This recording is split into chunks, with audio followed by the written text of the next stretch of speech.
We've got the man who made the Hellcat, Sergio gives Luca the boot, and Mazda has a new Miata.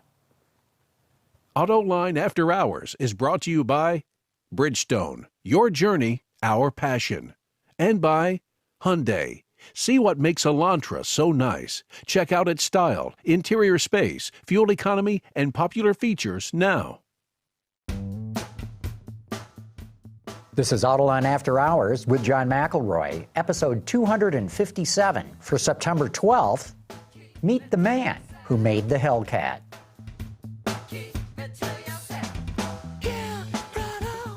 Watch Autoline After Hours live at Autoline.tv every Thursday at 6 p.m. Eastern Time or 2200 GMT. You can subscribe to this podcast for free by searching for Autoline in iTunes, Stitcher, or by following the links on our website. Gary Vasilash, how you doing? Good, John. How are you doing? I'm doing great. I've had a crazy week, but we'll get into some of that. Yeah, we'll get into it later, but I think we got to begin the show. Say 9/11's today. We got to give a tribute to the people who allow us to drive cars freely and all those who gave up their lives. So yeah. I don't want to start on a downer, but I think we got to acknowledge that. Never forget that. A day that will live in infamy. Yeah. And we got Chris Paukert from Autoblog with us, too. Great having you back, Chris. Hey, great to be here. Thanks. It's always a good time. Yeah. And, of course, we got to tell everybody we got Russ Ruedisueli, the VLE and head of SRT Engineering, and he's got the Hellcat in the studio with us here. We do indeed, yes. Russ, thanks for coming and joining us on After Hours. I'm glad to be here. I'm excited to be here, quite honestly. Cool. Yeah. Well, let's talk about this car, because okay. I want to go back to the very beginning. What got you guys thinking about, we got to do this thing called the Hellcat with 707 horsepower? I'm sure that's not how the conversation started, but what made you guys think we got to have the uber-most pony car of all time? Well, you know, we were looking at doing a refresh of the car, and it was that time in the corporation where we're really trying to ramp up and be competitive in every one of the markets. And when you look at this market, you know, the other guys from in town were up in the horsepower game, right? And so we kind of futured that out and then added a little more on top just to have a little bit of safety. So a little? Yeah. You want to shoot high, right? And the Hellcat name kind of evolved. I think that's an interesting story. Internally, we name all our engines with a code name, and that motor was the Hellcat. Wasn't ever meant to be on the car initially, but it just kind of stuck, and it gained momentum. And the brand guys really loved it, and it's a great name. Yeah, it's a fantastic it really is. name. It has it means a lot of things to a lot of different people, so it works really well. Because to me, it harkens back to the old World War II airplane, exactly. fighter Exactly. plane. Yep. That's how you name all of your engines, isn't it? Correct. Yeah. Correct. Yep. Yeah. After fighter planes? Yes. Oh. Yes. We might have to change that after the show now because the secret's out. Warships are next. So when you sat down and said, okay, we got to do a killer engine here, did you pick a horsepower number to begin with, or did the engine tell you what it could do? No, well, there were a couple levels of that, but ultimately we settled on 700.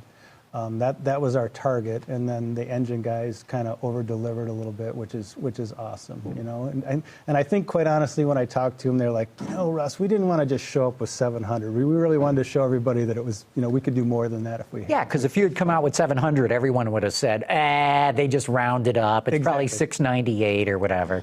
Yep, you're right, and so that was the feeling, and that's kind of how we got there.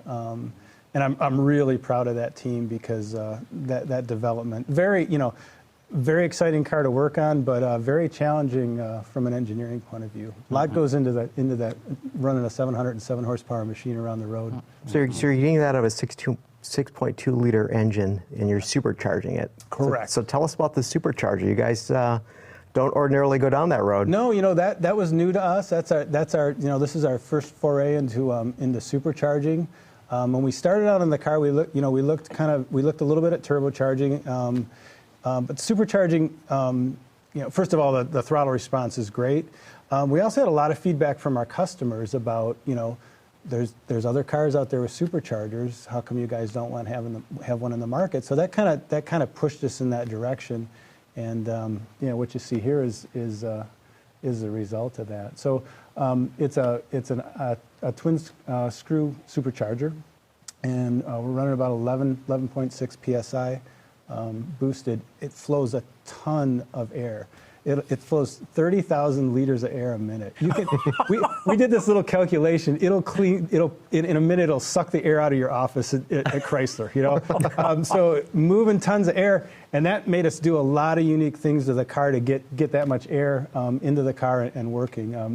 You know, one of the unique things is up at the front in the headlight there.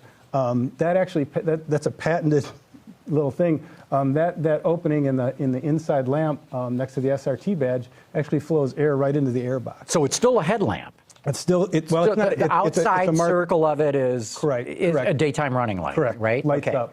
But you know, that was a perfect place to get nice, cool, clean air, and it feeds right into the airbags and then up into the supercharger. It looks fantastic. It looks really cool. Yeah, that air intake. That was one of those fun little things we got to do. That's like a little racer trick, right? Well, it is, right? That comes back from, you know, racing at salt flats and stuff. Pull the headlamp out on one side and feed it right into the induction system.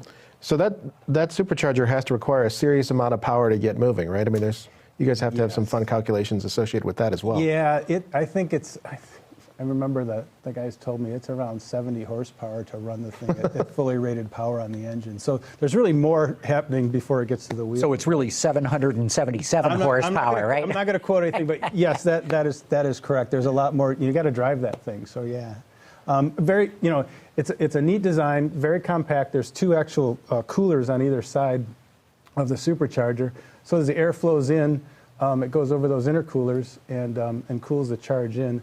There's actually its own standalone water system to cool that. So separate from the engine cooling system, there's a water circuit, a giant electric pump. It'll flow 11 gallons a minute at full power. And you know, the whole idea is to keep the car at rated power and not have to derate and pull it back. You know, everybody, all of us in building cars, have a lot of safety features in place. So if you get in a problem with too much heat or overheating things, we'll pull power out. And so we wanted to avoid that, you know, as much as possible. So when we did initial benchmarking, we found a lot of our competition had struggled with that. You know, we go out at racetracks and things, and so we really sized the system to avoid that. How did you get to 700 plus horsepower? I mean, what was the key enabler, or what were some of the hurdles? Because, you know, you look at a Z06 Corvette, it's quote unquote only 650, and I'm sure a bunch of them, other competitors of yours, that is, are scratching their head like, how did they get that much? Well, we have engine wizards. I'm not one of them, but we have engine wizards. I think certainly, you know, the efficiency of the supercharger. And then the bottom end is very robust. It's a unique block, but it's a cast iron block. Forged crank, forged pistons, forged rods. So I think all that stuff together and a lot of boost pressure is where it comes from. Yeah, you mentioned the crankshaft, and you guys put out a line about this, which I think is very interesting. The crank is so well engineered it can withstand the firing pressures of 110 bar, which is 1,595 psi, the equivalent of 5 family sedans standing on each piston every 2 revolutions. Yeah, it's working really, really, really hard. The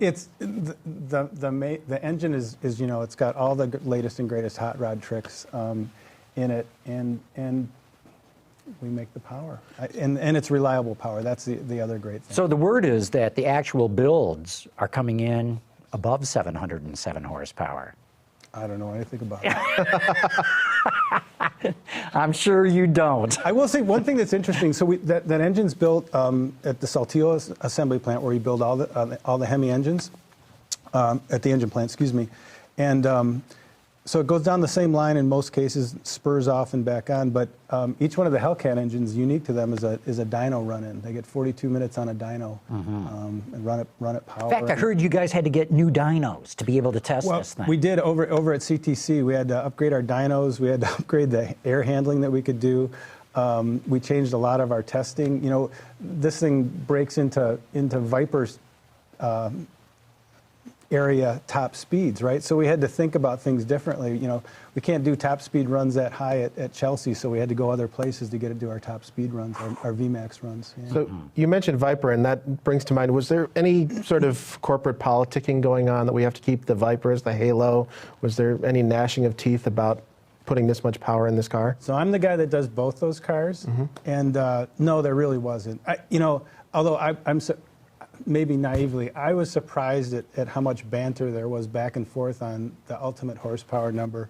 They're really different cars with two very different briefs or set of requirements. The Viper's 1,000 pounds lighter, really designed to do a different thing. But again, naive on my part, but I didn't think it would be such a big deal that the ultimate number was higher than than the Viper, and that would be a big deal. So you brought a green car in here, which did. is awesome. And as you know, we do a lot of video production work using a green screen. And I don't know how they did it, but my guys here figured out how we can put all the different I almost said Viper because you were talking about it. Sorry. All the different Challenger colors that are offered on this car. So let's go through it. Chip, why don't we get to that? Well, it's got to be Gary. Okay. Oh, Gary's driving it off. Gary has the power. All right, Tell me when we're ready. Oh, we're ready. we're ready already. We got a white car. That's the billet silver metallic car. Or it should be, or it's... That looks whitish. It looks like the bright white car. Looks like we may have missed the billet silver. Oh, no, there's there's the bright the white. And here we're going for the granite crystal car.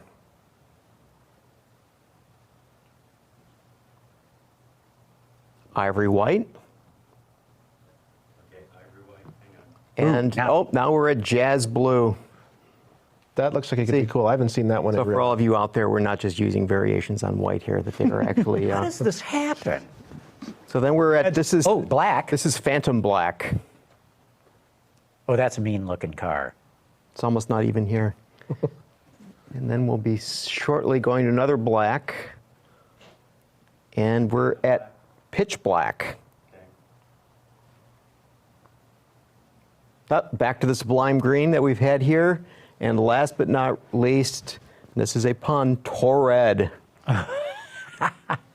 All the colors of... So how did you guys... I mean, did you guys pick the colors at SRT, or did some people in the design studio? That's really design studio driven, and what the market's asking for. The Challengers typically get a little more exciting on the color palette than some other places, and the customers, I would say order more. We had a little discussion before. They're not black, white, and silver customers for the most part. I think this is the most dramatic palette we have and use. So what's your favorite color? It didn't start out this way, but it's the green. Yeah. Initially I wasn't a big fan of it, but there's a little bit of pearl in the color, and it's just very exciting out on the street.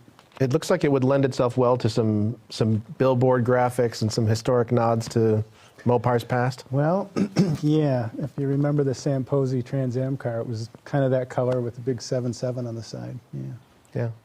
Hey, tell us about the hood on this car, because I haven't seen this kind of hood, I don't think, with the air. You've got the big air intake in the center, and then you've got air extractors flanking that. Yeah, I appreciate you bringing that up. The aero on this car was very important. We talked about getting air into the car.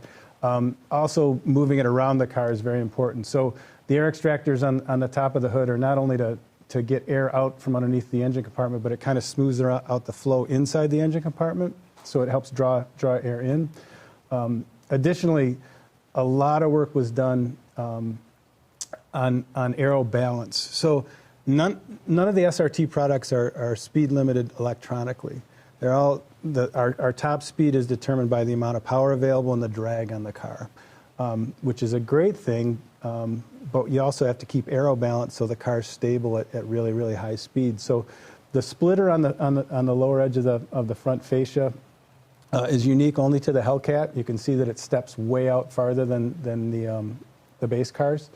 Additionally, the rear spoiler in the back is unique to the Hellcat, and it's 10 millimeters taller than any of the other cars. And that's really so you have some downforce in the back of the car at top speed. So everything you put on that car is functional. It's not cosmetic. It works. That's a great point. We have kind of pillars we talk about on SRT, and one of them is functional exterior. So there's no fake intakes or grooves, or it's all for function.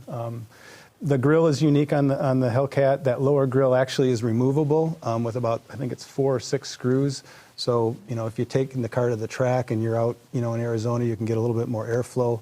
We thought that would be a nice feature for our customers. No, that is cool. We find a lot of our customers, take the cars to track days. So, in fact, that's one of our design briefs, is that the car's got to be able to run 20 minutes. We have some special tracks we use out west that I won't tell you where they are, but they have to run a 20-minute track cycle without derating and or backing off on power. So let's go back to the hood a minute, because I haven't seen this before. Is this going to be a later edition, or you guys just had? No, that hood's on all the Hellcats. It is? Yeah. The base SRT has the center scoop, but the Hellcat gets the extractors on each side. This is probably the first car you've seen with the flat black hood, but That's true, right. So it's optional with the flat black, and Correct, the body color is, but they all have that hood. All the Hellcats do, Right. yes. Yep. So I guess we should probably mention that there is another Challenger SRT that has a mere 485 horsepower.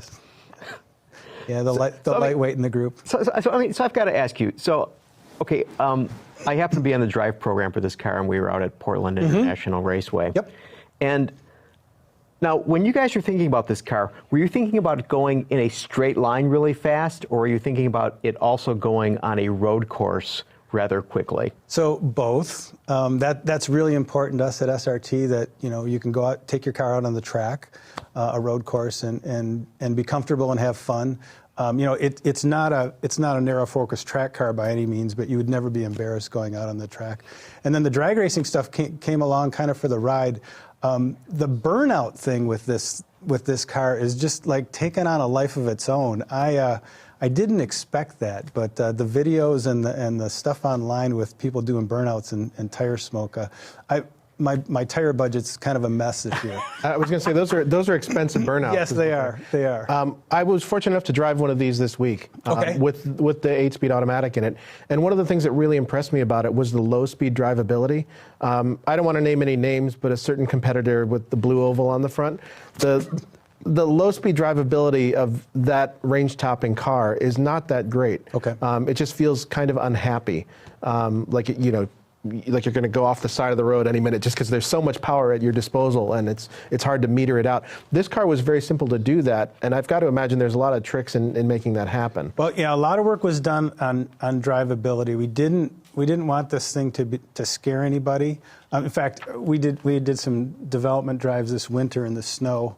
And I've driven a manual Hellcat in the snow, and you can do it. It's not a big deal, right? I mean, you can still defy physics if you mash your foot to the ground, or you'll never defy physics. And if you mash your foot to the ground, it'll come around on you. But a lot of it was drivability and not being this hair trigger kind of thing. And it sounds like that's what you're noticing. Mm-hmm.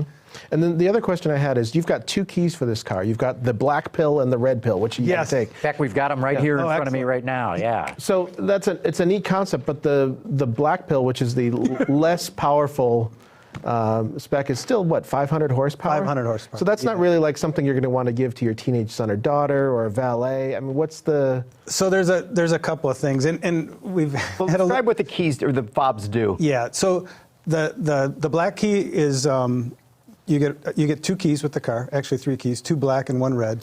And the red one's the only one that unleashes the 707 horsepower. And the thought is the owner is probably going to want to have that one. And then, you give it to your friend, maybe you only give them the black key. So it's a little bit of, I guess, guy thing going on there. But we have a really neat feature that we started on this product called valet mode. And so you can go in on the screen on the center, hit valet mode, and it'll ask you for a code. It's just 4-digit. You make it up as you go. You can, 1, 2, 3, 4, and that cuts back on the power. So it won't launch in first gear. It only revs to 4,000 RPMs. Paddle shifters don't work. You can't disable any of the electronic stability. And the idea there is if you give it to a guy changing your oil, if you don't change your own oil, or you drop it off at a restaurant, you feel comfortable leaving the car. And then when you come back, just jump back in, hit 1, 2, 3, 4, and you're back to whichever key you're carrying, the 707 or the 500. So that's really where the big difference is. Yeah, because some people have said 700 to 500, Russ. You know, it's a 500 horsepower car. That's really good. Well, hey, we've got quite a few questions Good. coming in from the audience, but we're going to take a quick commercial break and come back and get to those because as many questions as we've asked you, there's a whole lot more to ask you there, Russ. Great. Looking forward to it. Cool. We'll be back in just a moment here.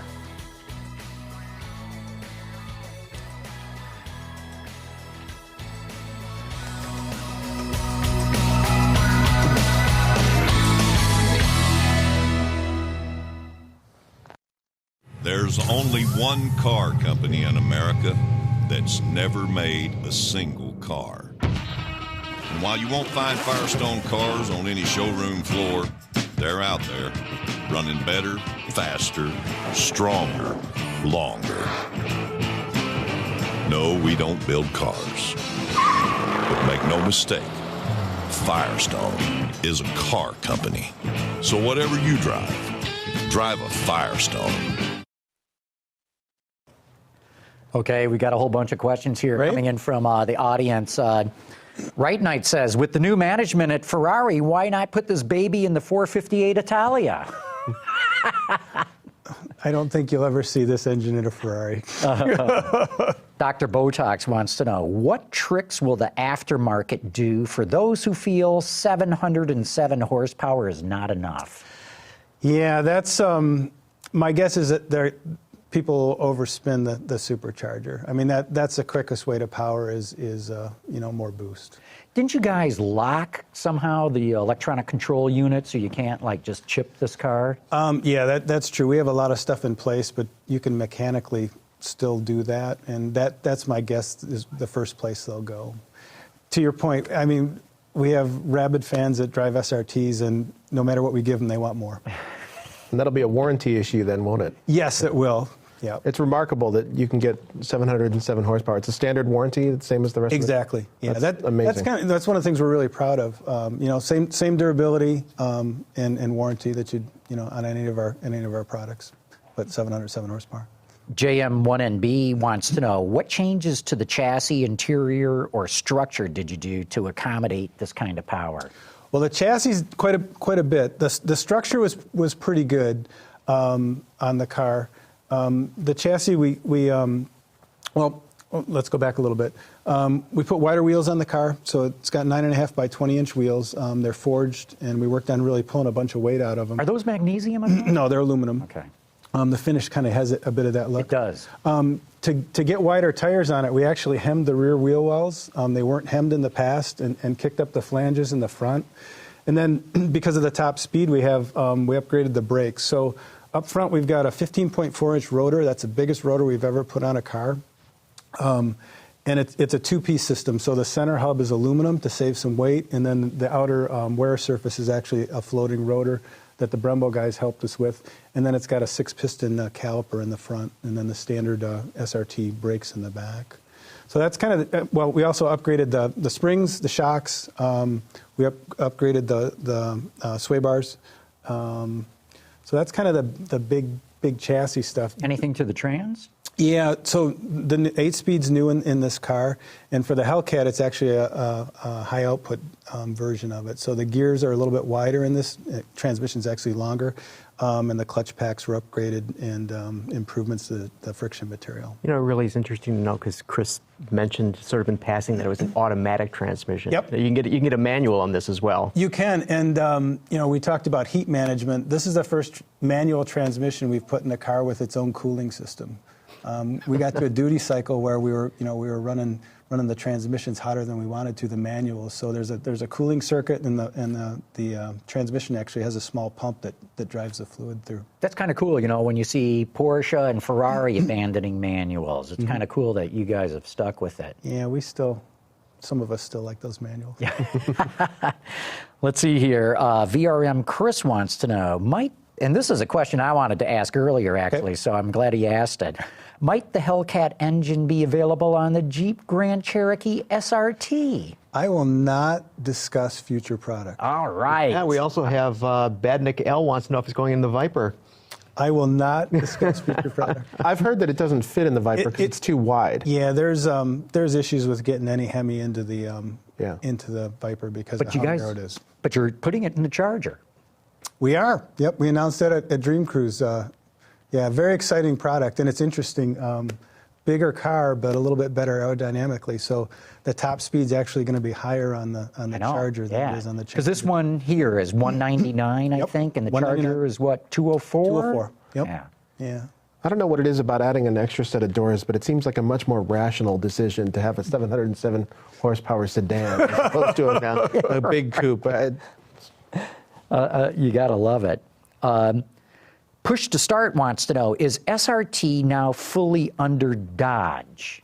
Yeah, that was a change we made when joining up with Fiat, the official joining of the companies, and making the transition for Dodge to be the performance brand. We decided to roll Dodge in, SRT in. So we'll still be the top of the performance line. But only for the Dodge brand. That's what it looks like. We'll continue with the. Well, I shouldn't say that because we're going to continue with the Grand Cherokee, and we'll see. We're kind of a little skunk works, and we'll help out anybody in the group that wants to go fast. It's cool. I love when companies have skunk works. I really do. And in fact, going back to VRM, Chris, he's asking about a Dart SRT. I'm not going to talk about future product. That's good. That's I think good that was in the product plan that they rolled out, that 7-year product plan. Oh, yeah. So, see, Sergio already gave it away. At least according to Chris. You know what? He's not talking. That's going to be called the Meerkat. Very good, Chris. Come on. Yeah. But yeah. I talked to Jeff Gale about this car, who's exterior designer, and he was talking about the 1971 car being the inspiration for this. Could you talk about this a little bit? Yeah, that's I think a great story. The design office team brought in a 71 and parked it in the studio, and worked on just sat around, sketched surfaces, major kind of lines, and you'll see that on the interior of the car when you look at it. The console really harkens back to that, where it's kind of biased toward the driver, and the same with the instrument panel. It was more cockpit or driver based. They actually had the clay modelers clay up the 71 panel first, start with that, and then start to morph from there. No kidding. Just so they got the feel. Exactly. Wow, how interesting. Yeah. And then that kind of rolled in some of the tail lamp assemblies have a similar look to the 71 and some of the front end stuff. But yeah, that's where a lot of inspiration was drawn from. We get a number of phone calls here, and we've got one in. And Ben, let's bring in that phone call. Yes, my name is Clem Zarowski from Delmont, Pennsylvania. My question is regarding to these high-performance cars. I'm old enough to remember back in the 60s when you couldn't insure one of these high-performance cars. The insurance company wouldn't insure them. Do you see this coming back nowadays with all these 600-700 horsepower cars? Thank you. Boy, I don't have a good answer for that. I haven't got any feedback from anybody. Of course, this car is just hitting the market. But you're right, insurance is part of anybody's bill on these cars. But I don't. It's a very narrow portion of the market anymore. So I don't think it's going to be as big a deal as it was, back in the 70s when there was a lot of pressure from the insurance companies to push that out. I'm sure the premiums are fun, but there's risk tables out there for just about everything now, so you can get it. Gearhead wants to know, does the red key void the warranty like others do? Absolutely not. Of course. That's a good point. Nope. And Rick wants to know, what's the weight of the Viper motor versus the Hellcat? Do you know? I do not. I think with the supercharger and everything, this motor is slightly heavier than the V10 aluminum Viper motor. Mm-hmm. Let's see if I can read this. It's at Albwak or Ajbwak. I'm butchering the name. Via Twitter came in. He wants to know, how much dyno time did the Hellcat engine have during development? Was it more than a typical engine program? It was more than. We did more on everything. we talked about having new dynos for the Hellcat just to handle the power and the air handling. I don't know the percentages on the dyno time, but it was certainly more than we've done on a Hemi in a long, long time. I know on the aerodynamics side, we spent, the guys added up, we measure this stuff at Chrysler, right? How long the fan's running in the wind tunnel, and we had 35% more time on the car than we did the last generation car. And that goes for a lot of stuff. A lot of the testing was upgraded because this motor and this car is so radical. Well, you're pushing everything, aero and engine to the max here. Absolutely. Brakes, exhaust systems, fuel handling system. We have a 1/2-inch fuel line on this car. That blows my mind. I know, we couldn't get enough fuel up front. So that begs the question: what's the mileage on this car? Because the EPA doesn't. Yeah, we haven't announced the mileage yet. We're really close, but we're trying to get into 20, the low, around 20. The lesser SRT is 15 city and 25 highway. So. Yeah. So we'll have that. I probably even shouldn't have told you that number, but we'll have that in a couple of days with the EPA. Well, speaking of numbers, I find it to be fascinating. You were talking about all the development that you did and all the extras that you did, and you went through all of the features on this vehicle and the extra cooling and all the aero and so on and so forth. And the car is $60,000. I mean, how were you able to do that? Really good engineering. No, it's a combination, right? I only handle the engineering side. The marketing guys, of course, set the pricing on the car. But look, $60,000 is a lot of money. But at that performance level, I really think it's not a lot of money for that deal. performance level. I agree totally. Crankit wants to know, would Bo and Luke Duke finally be able to outrun the police for once and for all? This might do it. This one might do it for him. And Ray Salas wants to know, and he wrote in via Facebook, so, just so everybody knows, you can Twitter us, you can Facebook us too. Why does the Hellcat use the 6.2 and not the 392 6.4 liter? Yeah, there was some sizing between the supercharger and the efficiency of the engine that pushed us into the 6.2. I'm not the perfect guy to talk about that, but there was a lot of discussion on how to do that. And then, of course, the loads. You talked a little bit about stacking all those houses on top of pistons. That was when we did the modeling of the motor. That's where it landed. Okay, they're telling me we got another phone call. Ben, let's bring that in. Hi, this is Jonathan out in Old All Span, right, New Jersey. Jonathan. I was curious, the Hellcat versus the naturally aspirated V10 and the Viper, what's the weight differential? Can you possibly tell us what each of these engines weigh? Great car. Looks like you're having a lot of fun, and I know... Yeah, thanks. I don't know the exact number. I believe that... I wish I had the numbers in front of me, but I think that the Hellcat with the cast iron block and the supercharger on it is like 110 or 15 pounds heavier than the V10 Viper, which is an all aluminum engine. Let's see, and this might be the last question then too. Chuck Grenchey wants to know, do you think this is going to escalate the horsepower war, or do you think the 707 will be king of the hill for a while? Well, I think it'll be king of the hill for a while, but we, like I think a lot of the other folks in this town, thrive on competition. So I don't think this is the end by any means. Well, I can tell you, you are going to have it for a little while. Okay, fair enough. I got a chance to talk to Mark Royce at the Dream Cruise, and he praised the car, praised you guys. He said, you're only going to make us better, but they've definitely got you in their crosshairs. That's okay. We like that. We like that. We love the competition. Well, Russ Ruedisueli, thanks so much for coming on and bringing your baby here. Yeah, this is really great. This is really cool, man. Good. I'm really proud of this car. What the team did, it's really an amazing piece, and I'm just so proud to be able to be here and represent it. Thank you. Cool. Thanks so much. It's been a real pleasure having you here.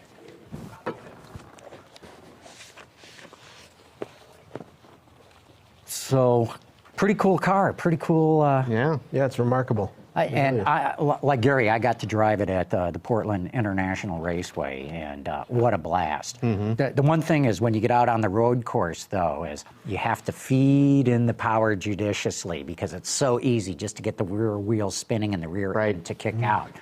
But yeah, I mean, it forced a level of finesse. When you get to the straights, no problem, just push it down all the way and it goes. But I found this thing to be a blast to drive on a road course. Yeah, it was the thing that struck me was that, you can sort of think of Mustangs being on a road course. You can think of maybe sort of a Camaro on a road course. But I thought, gee, this seems so unusual for a car that I was used to seeing going up and down Telegraph really fast, straight line. Well, it's like back in the old Trans Am days or something. You've got these big boxy forms that are moving around, and it's clearly a bigger car than something like a Mustang, but it does have that certain traditional muscle car. Well, in fact, they made that point at the intro. They said, don't really call it a pony car, even though I did earlier in the show.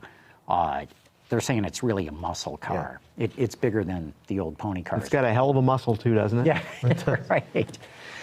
So what else? Chris, this week you were out looking at the new Mazda Miata, or can I even call it Miata, or is it just MX-5? No, it depends on what part of the world you're in. But here in the U.S., it's MX-5 Miata, and I think they tried to just get us to call it MX-5 for a few years, and they gave up on that because everybody knows it's the Miata. It's so much more evocative. Once you've established a name in the public's mind, don't try to change it. Yeah. Alphanumerics, don't get me started. So. Yeah, right. But we saw the new ND, the fourth generation car, and it's coming out in 2016. It'll probably be here, I'm guessing, in the early summer of next year. And you're an MX-5 owner. I am. I own a second generation car. I'm a big fan of the entire franchise. I celebrate the entire catalog.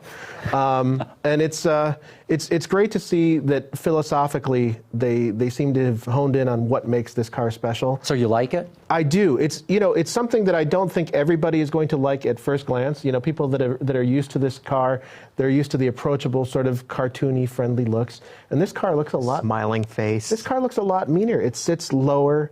It's smaller. That's the interesting thing. Although they haven't released official specifications on just about anything, lengthwise, it's actually apparently about 2 inches shorter than the original Miata. I mean, that's mind-blowing to me. No kidding. And it is, you see it on the road, and it's compact. And yet they've kept the interior space about the same. The passenger cell has moved back a little bit. The hood is really low. We asked about how they were able to achieve that in light of pedestrian crash regulations, and without getting into too much detail, there's some sort of mechanical component to that. So I'm betting on little charges. Pop-up hood. Pop the hood. Throw people over. And when you start to do that sort of thing, you get, well, isn't that going to be really heavy? But they've done all this, and they're claiming that they've taken 100 kilos out of the car. So that's a lot. That's, especially in a car that light, that's 220 pounds. And that's an extra person. And they've done it all the way through the entire car. That gram by gram strategy that we've heard GM talk about was really something that they've done on this. I think Mazda actually was the one that went after this first. And they even went to was it the CX-5? They went to smaller bolt head sizes. See, but to save weight. But it's interesting. You got to say to these guys. I mean, about Mazda is that while they're taking weight out, they're not making something that seems chintzy. Exactly right. And so it's just good, solid engineering that they're looking at everything. And so, needless to say that this new car is making extensive use of aluminum. And where have we heard that story before? You got the hood, the trunk lid, the front fenders, the bumper beam reinforcements, all aluminum. So, this contributing to taking the weight out. Well, and it even goes beyond that, just to the little things we're talking about. It's gone back to 4 lug wheels, because they didn't need 5. Mm-hmm. It's gone to a single exhaust outlet, because any more would have just added weight. It might have looked a little bit cooler, but that's sort of debatable too. This is a purist's car, and basically the way it sounds is it seems like the car is going to weigh about 2,200, 2,300 pounds. Yowza, and it's damn good these days. So think about this: the Alfa Romeo 4C is about 2,400, 2,450. It's carbon tub car, and it's got nothing inside of it. I mean, it's got, prison lunch tray interior, right? I mean, all the plastics in it are just ghastly. And I might steal that line, by the way. There's very little refinement in that car. And it's got a tiny little motor. It's got a 1.4. Now, we don't know what the engine is in this Miata. We think it's probably a naturally aspirated 2-liter and maybe a 1.5 in some markets.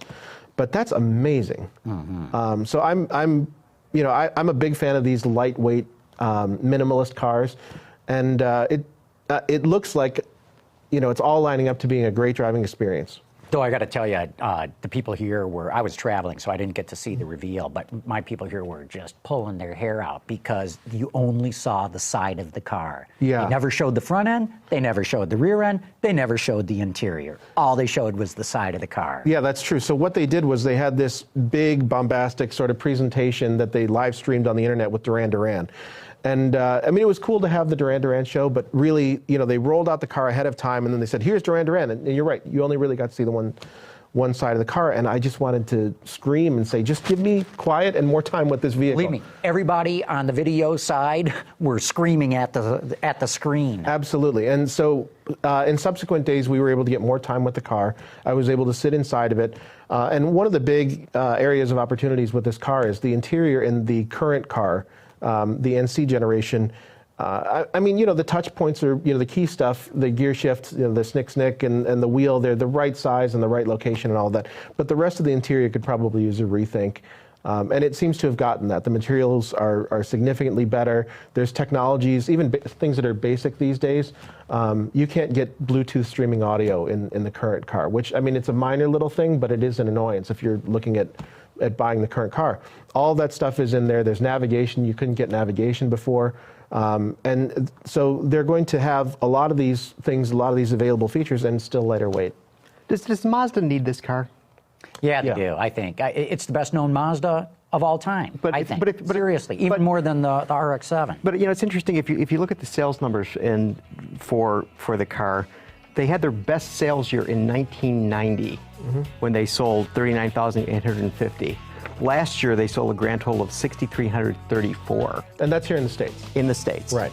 So globally, between all four generations, they're at about 930,000, making it the most popular roadster of all time. Now, granted, that is a small, that's small potatoes, those numbers. But you're looking at a car that's pretty much the moral center of the brand. Yeah. Hey, we got more cars and a whole lot more things to talk about in just a minute, but we're going to take another break here for another commercial sponsor message.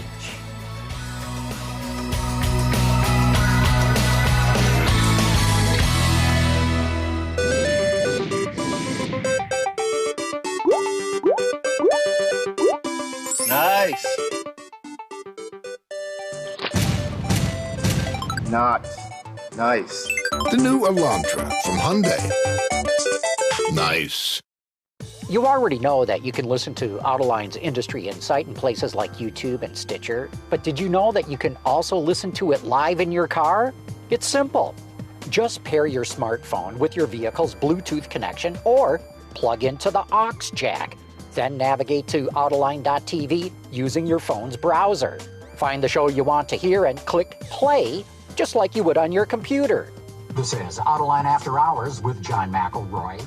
It's that easy.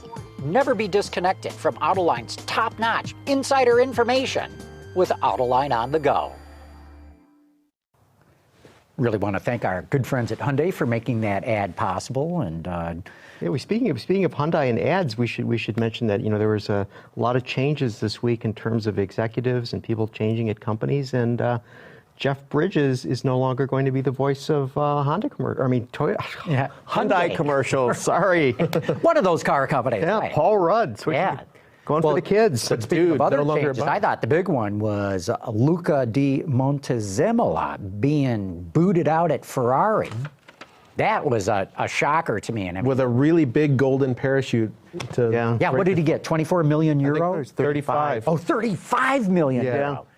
Well, that's still not as much as their F1. Yeah, and Ferrari reported today its first half revenues up were 14.5%, net profit up 9.8%. So he's leaving on an up note, huh? I first met Luca in 1979 when Fiat, they had a big blowout in Las Vegas to introduce the Fiat Ritmo. I think it was called the Strada in Europe. And Johnny Agnelli was in, and Luca was available, and I got to sit down and talk with the guy. Remember, he ran the Ferrari F1 team when Niki Lauda won the championships. I mean, this guy's been bleeding Ferrari red since he got out of school. And he was a very charming guy, even way back then. You know, now he's practically an ambassador level kind of a diplomat. Well, he's royalty, right? I mean, I think he's actually somehow royalty, right? Is that right? I think so. No kidding. So I'm shocked to see him fired. So do you think this is because he wanted to keep the number of Ferraris low, yes, and Sergio said for our 7-year plan or whatever plan that was, that volume. We need more Ferraris and we need more profit margin? I think you're right, Gary. I don't think, because a lot of people are saying, oh, the Formula One team is doing so badly, and I don't believe that for a second. I think it's exactly what you were talking about. Luca wanted to keep it at 7,000 a year. Sergio's already talked about, hey, there's a capability of doing 10,000 a year.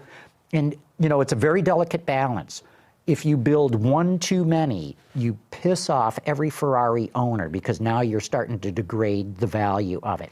You build one too few, and you have everybody pissed off that they can't get one. But I would say, with China coming on like it is, with Russia, all the oligarchs over there buying Ferraris, with the Middle East and other emerging markets opening up, I think you can build and sell a lot more Ferraris. It's really about valet stand density, right? I mean, you don't want to be one of 6 Californias at a given restaurant. Right. So you don't want to increase your sales in Europe. You don't want to increase your sales in the United States. But there are a lot of other opening markets that you can sell Ferraris in that I do not think would devalue the value of the brand. So Sergio's right, Luca is wrong? From a pure business standpoint, I would go with Sergio on this one. I actually would. Chris? I mean, at least in the short term, I think he's probably right. The volume is, these emerging markets will support more volume. The question is over the long term, if they're devaluing the brand too much, if they end up doing further line extensions or they've got all the marketing, they put their name on absolutely everything, and they make tons of money on that. And I mean, I understand the temptation there, but at some point, I think you got to kind of seal that off. Well, they're opening Ferrari World, so I mean, it's another one, yeah. Yeah, so it's like exclusivity sort of goes out the window with things like that, doesn't it? I think there were other arguments. Sergio wants to put Ferrari engines in Maseratis. Chrysler, Automotive News broke the story, is actually doing blocks, casting and machining blocks that are going to Maserati. I think Ferrari too. And I'm sure there was a big argument inside. And my guess is Sergio just said, I don't argue about this stuff. Let's get somebody in here who's not going to push back. So this is Sergio, at least for the moment, taking more responsibilities on. Like he's already got a million different hats in the one sweater. And the question is how long is he going to be, in this position?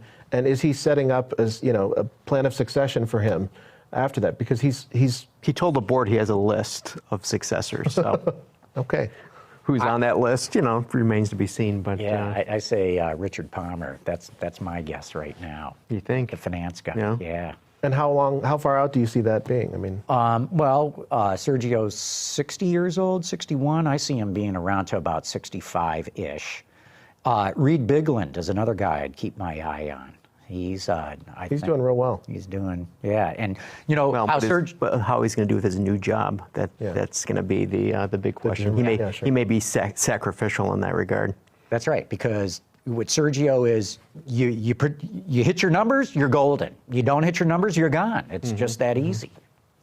Hey, speaking of changes too, we lost somebody that this week who was near and dear to my heart, Jim Harbour. The manufacturing guy, the manufacturing guru, who I learned so much from, and a guy who really changed this industry from a manufacturing standpoint. Yeah, when the annual Harbour report, when he was measuring the productivity of manufacturing plants and how well they did in each and every department. And I think that probably was an impetus to when you started the Quick Die Change Challenge, wasn't it? Jim Harbour was actually the guy who planted that seed in my mind. So this is John's early career. Yeah, my print career. When he and I were both taller. and younger. Yeah. Yeah. No, I learned a ton from Harbour, and he was actually a mentor in my career. He helped me strategize a career path that, really worked. And but Jim's big contribution was I think, he was a finance guy. He actually started in finance and decided to go over to manufacturing. The only executive I've ever met in my life who went from finance to manufacturing. And then he developed great operational insight. And he would literally approach a manufacturing operation as a financial analyst would. Not just counting, pennies here and there, but taking that kind of a mindset to it. And I think that's why he had such great insight, because like I said, I've never met anybody in manufacturing that started in finance. Right, so the Harbour report was to the manufacturing community what the J.D. Power survey is to the people on the product side. There's no question about that. And his son Ron continues on with that. His daughter Lori is a consultant for manufacturing people, big expertise on tool and die, which seems so bizarre, but there she is. And boy, I didn't realize that. I knew that he had co-developed the Harbour report with his son, right? That was. Well, I think Jim started it, and then his son. I actually wrote the first 2 Harbour reports. Is that right? I did, yeah. Wow. Jim hired me to do that. And then Lori came in and took that over. Ron was involved all along, and they really took it to, the famous report that it became. Mm-hmm. So yeah, he'll be missed. Yeah, he'll be missed. And what I liked is he was such a cantankerous son of a bitch. Yeah. But underneath that gruff exterior, the guy was really good. Mm-hmm. And if you could put up with the gruffness, man, you could learn a ton from that guy. Yeah. So anyway, I'm going to miss him. Definitely going to miss him. Gary, you been out and about driving anything or visiting any places? No, this is sort of an interesting thing. You'd mentioned on a show 2 or 3 weeks ago about how there was a report showing the value of good supplier relationships that John Henke did. And so I've just been in Chicago this week at the International Manufacturing Did you see the 3D Technology printed car, show. locomotives? I saw the 3D printed car. You're not impressed? I'm not impressed, and Okay, go back to what you were talking about. I didn't mean to get you off topic. I found this to be very interesting. So I was talking to a lot of executives at machine tool companies, and the thing that really I found to be somewhat disappointing is, so the company that I work for, Gardner Business Media, does an annual capital spending survey. So they look across all industries in terms of what industries will be spending money in the United States, okay? Automotive is always the biggest spender for capital equipment. Mm-hmm. You could take number 2 and number 3, add them together, and that would be aerospace and medical. Add them together, they're still not at automotive. And to a person, every executive that I talked to in that industry was more interested in doing work with other organizations rather than automotive, because they thought that automotive was too difficult to deal with. Yeah. And I was thinking about what you were saying about that Henke report, and man, this is not good for them. No, it's not. No, it's not at all. And, we were just talking about Lori Harbour. She did a big study last year on tooling costs, or was it earlier this year? It was earlier this year. Yeah, on tooling costs and practices. And one of the things that she dug up that floored me is that if you're a tooling supplier to the Detroit 3, GM, Ford, or Chrysler, you don't get paid until job 1. Mm-hmm. Even though you develop and deliver tools way before job 1. You incur millions of dollars in costs that you might have to eat for years before you get paid. And that's just with the domestics? Just with the domestics. It's beyond stupidity. Yeah, and I talked to Lori last month about this, and and she was saying that if they can get work from other industries, these die makers, they're gone. They're going to be more interested in that because they pay more reliably, more quickly. Right. And so here are these guys who have their houses mortgaged and everything else in order to make this tooling and are waiting for that job 1 day. Yeah. So, one of the findings that Lori came up with is what you need to do is, maybe you pay in thirds. So right up front, you give them a third. They hit all these, benchmarks and goals and milestones. You give them the next third. And then when the thing's finally delivered, you give them the final third. But don't let them dangle there for a couple of years with millions of dollars. Sure. It's crazy. That's an interesting thought because there are every once in a while vehicles that get designed and get pretty far along in the process. There's some level of prototyping. You see the mules out in testing, and then the vehicles don't happen for one reason or another. So that means that in all likelihood, there's at least some suppliers left holding some pretty serious bags. Listen, at the management briefing seminars, the big conference that we were at earlier this summer, I remember talking with a number of tooling companies, American ones, who were saying, thank God for Honda. Honda believes in having local tool and die suppliers. And they said when times got tough, it was the Japanese who were keeping us alive, not the Americans, even though we, speaking in their behalf, were American tooling companies. And speaking of the management briefing seminar, that we talked to Dr. Mark White of Jaguar Land Rover, and the guy who's all about the body engineering, and there was that new Jaguar XE that came out this week. Yeah. What do you make of that, Chris? I think that's pretty fascinating. So the last time that that Jaguar was in this segment was the much maligned X-Type, right, which had the Ford bits underneath it. And this is really, a clean sheet design. It's an aluminum intensive platform and body work, and they're going to run in 4 and 6 cylinders, front and all-wheel drive, and all of that. And they're going after the 3 Series pretty headlong. And it, from the looks of it, it looks quite attractive. It's familiar looking. It's not too dissimilar to something like the XF. But I've liked the way Jags have driven for quite a while now.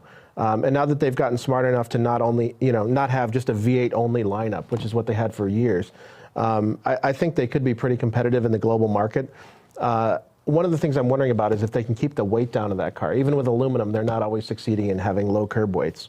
If they don't, they're dead, because that's their unique thing that they can bring to the market. If they can come out and be significantly lighter, and the benchmark is no longer the 3 Series. I mean, the Cadillac CTS and ATS. Well, ATS would be the competitive with the with the 3 Series. So if they're not under that, why even bother? Well, I mean, you can say that, and I think it should be that way. But then you look at something like the F-Type, and the F-Type's a heavy car. It's porky. Yeah, I mean, it's great to drive, but it's not lighter than a 911. It's not lighter than a Boxster, and it straddles somewhere in between. And that's, you look at that, it's extensive aluminum in the chassis and in the bodywork. And speaking of porky cars, I just got a chance to drive the new Lexus RC, which is this premium sport coupe that they're coming out with. And geez, I want to say the base car is 3,900 pounds. I think if you get the RCF, which is the 5-liter V8, with all-wheel drive, it's about 3,800 pounds. Now, the good news is it's got gobs of power. I want to say, what was it? I'm blanking out now. Well over 467 horsepower, something like that. So the power-to-weight ratio... So could you tell? Yeah, when you get out on the track, you can tell. We were up at this private motor club, Monticello in New York, and it's got most of the track, at least the configuration that we drove, has these grand, big, sweeping turns, which were actually very good for that car. And there were only a couple of points where you had, some real quick chicane, like left, right, and then you could really feel the heft of the car. But yeah, very interesting. This Lexus is, it just screams from a styling standpoint. Look at me. It's no longer, we're just, very quiet Lexus. Oh, I think the whole lineup has gone that way. Yeah, I think that maybe the ES. Yeah, absolutely. I think what happened was, they were sick and tired of hearing all that pissing and moaning. Everybody saying, "Oh, they look like appliances. They have no soul. They have no personality." Just like, guys, you shouldn't say that because they're going to respond. It's, right. Well, they've gone to the other end of the spectrum now where there's, enough lines on them for 3 cars. But one might make the argument that if they didn't do that, then we'd say, they're pussyfooting their way there. And so they're making a bold statement. Now others have to say, okay, how are we going to respond to that? Mm-hmm. So speaking of lightweight and high-performance cars, there was another car that was introduced this week, the Mercedes AMG GT car. Yeah, that looks like a pretty fascinating vehicle. I've had a lot of time in the SLS AMG, which is kind of its predecessor, but not really. And that's, of course, the Gullwing V8 car and the But this one's substantially lower priced. Right. It's lower priced. It's smaller. It's probably going to end up being, around $100,000 or $120,000. So maybe an upper level 911 competitor. And I think it looks a lot more homogeneous. I mean, it looks. I like Gullwing doors. They're a neat party trick, but they didn't do the SLS's look any favors in terms of the proportions. And this car looks really sharp. Hopefully we can get a picture of it up on the screen. I think it's something that'll probably play in a bigger volume segment. We talked about the F-Type. It's interesting. I think when the Jag came out, they mentioned something like, it's been X number of years, maybe 10 or 20 years since, yeah, look at it, it's beautiful. Yeah. X number of years since there's been a new nameplate in this segment. And it might have been 10 or 20 years. And so they were celebrating, and now we've got another one. And it's light, 3,454 pounds. Wow. 510 horsepower. And let's remember that Mercedes is not always terribly gifted in lightness, right? I mean, that's not their stock and trade. They're not known for that, No. right? But I got to tell you, I think from a styling standpoint, Mercedes is doing terrific work these days. I know there's those who don't agree, but I like what they're doing. I do too, especially, it's a look at the styling on that car.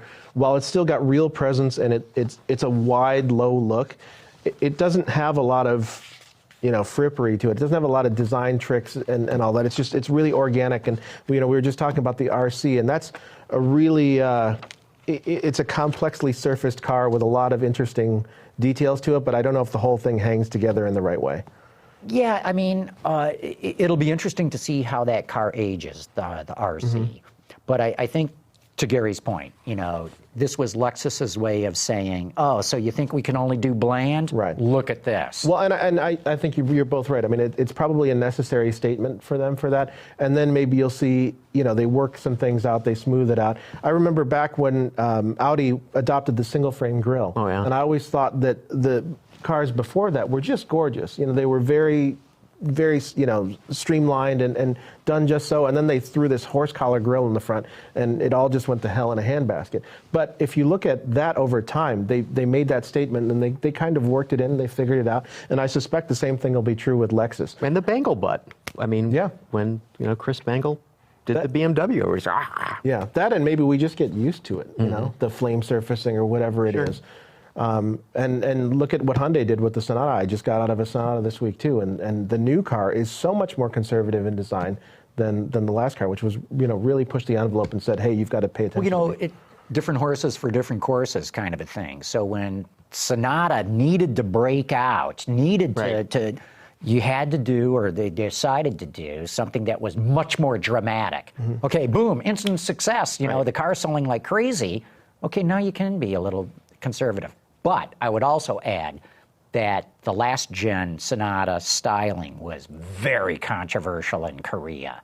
They, the top brass in Korea did not like the look, and Korean customers, by and large, thought it was too flashy. Right. So it's a little bit of that as well. I think the guys back in Seoul saying, let's tone this down a bit. Right. But I mean, if we go back to the MX-5 that we saw the picture of, I mean, that's certainly taking it to a more aggressive level than the previous. As you've mentioned, it wasn't so smiley and happy as the earlier ones were. Look at the new Stingray. I mean, that's certainly a very aggressive, very much styled car that screams "look at me" in ways that I think that previous generation Corvettes haven't. Right, and look at the incredible Corvette sales right now. I mean, that car is a bargain in every sense of the word. Right. But the styling is something that I think a lot of traditionalists, when they first saw pictures of it, were like, oh, I don't know if that works or not. Is that something that's going to catch on? And the sales show that it has. And I kind of suspect the same thing will happen in a different way for the Miata, because I think there's a lot of people, and we've had feedback from our readers that said, you know what, I've always loved the Miata. I love the way it drives. I like the package size, but I just couldn't drive one because of the reputation that they have. And now I can finally trick car. Yeah, the kind of hairdresser car thing. And I've always thought, I own one. I don't really care about that. I love the way the car drives. Yeah. But I think if you're hung up on that with this new design, it's much more, it's much more muscular and it's much more aggressive, especially in the front, that I think it'll, entertain a broader audience and probably still not upset too many traditionalists. Hey, cool. We ought to wrap this up. This has been great talking with you guys, and it was great having Russ in here, too. Yeah, and it's great having that car in here. Well, you know, I still got to ask Ben, how the hell did they change the color on that thing? That blows my mind. Well, you know, you could probably power the whole studio if you just set the thing on roller. You could probably power the whole studio if you just had one of those, transmission coolers or... Yeah. Anyway, Chris Paukert, thanks for coming over tonight, man. Thank you. Always great to be here. Gary, good John, seeing you as always. seeing you. Okay, and we'll catch all of you next week. Autoline After Hours is brought to you by Bridgestone, your journey, our passion. And by Hyundai. See what makes Elantra so nice. Check out its style, interior space, fuel economy, and popular features now. Visit our website, Autoline.tv, where you can watch us live Thursday nights at 6 p.m. Eastern. Get your daily news fix with Autoline Daily and in-depth analysis and interviews with Autoline This Week. There's all that and much more at Autoline.tv.